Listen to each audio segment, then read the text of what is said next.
अस्सलामुअलैकुम जी स्टूडेंट्स, कैसे हैं आप? उम्मीद करता हूँ आप लोग ठीक होंगे। आज हम स्टार्ट करने वाले हैं केमिस्ट्री का चैप्टर नंबर 1 एफएससी से बेसिक कंसेप्ट। और चैप्टर के अंदर सबसे पहले हम डिस्कस करेंगे एटम के मुतालिक कि एटम क्या है और किस तरह से बनता है। हम सबसे पहले लेक्चर की आउटलाइंस चेक करते हैं। सबसे पहले एटम की हिस्ट्री को डिस्कस करेंगे, साइंटिस्ट का कंट्रीब्यूशन चेक करेंगे, एटम की डेफिनेशन, सब एटॉमिक पार्टिकल्स, फंडामेंटल पार्टिकल्स और बहुत सारी एग्जांपल्स के साथ। ठीक है जी।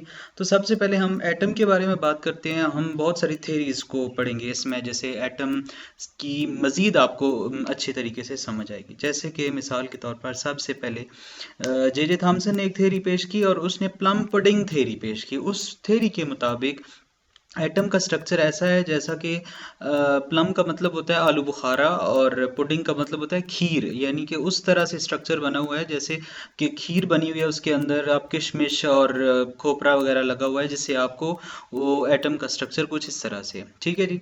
ये बड़ी इंटरेस्टिंग थेरी थी। नेक्स्ट थेरी जो पेश की गई वो थेरी आपकी थी रदरफोर्ड की थेरी। और रदरफोर्ड ने थेरी को कुछ इस तरह से पेश किया जो कि आपको सामने डायग्राम में दिखाया गया है, जिसको बाद में रद्द कर दिया गया, गलत तस्वर किया गया। उसके बाद अगला जो साइंटिस्ट आया जिसने एटम की थेरी के बारे में बात की, उसका नाम था बोर एटॉमिक मॉडल। आपने बहुत इंपॉर्टेंट है। उसने एनर्जी लेवल्स की बात की। उसने बोला कि इलेक्ट्रॉन्स जिन रास्तों पे हरकत करते हैं, यानी जो आपके शेल्स होते हैं, वो कांस्टेंट होते हैं। उसके बाद समरफील्ड ने इलेप्टिकल ऑर्बिट्स के बारे में बताया कि जो ऑर्बिट हैं वो गोल नहीं होते बल्कि एलिप्टिकल होते हैं, बेजवी मेदार होते हैं, बेजवी रास्ते होते हैं जिन पे इलेक्ट्रॉन गर्दिश करते हैं, और आपको डायग्राम में दिखा दिया। उसके बाद एटम के ऊपर काम किया जी जॉन डाल्टन ने, डेमोक्राइटस ने। ठीक है जी।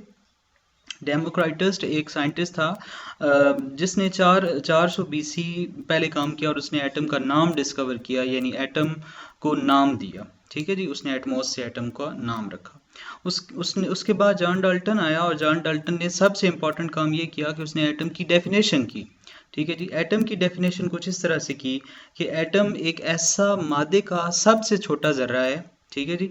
सबसे छोटा ज़रा, the smallest particle of the atom of the matter which may और मे नॉट एग्जिस्ट इंडिपेंडेंटली, यानी कि वो अकेला रह भी सकता है और नहीं भी रह सकता। जैसे कि डायग्राम में आपको हाइड्रोजन नज़र आ रहा है, अकेला नहीं रह सकता। आउटरमोस्ट शेल में एक इलेक्ट्रॉन है, दो एटम जुड़ के मॉलिक्यूल बना के रहते हैं।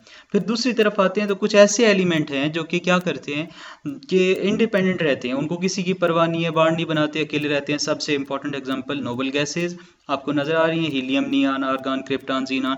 तो ये सारे के आउटरमोस्ट शेल कंप्लीट होते हैं, 8 शेल पूरे, इलेक्ट्रॉन्स 8 पूरे होते हैं और ये दूसरों के साथ बॉन्ड नहीं बनाते।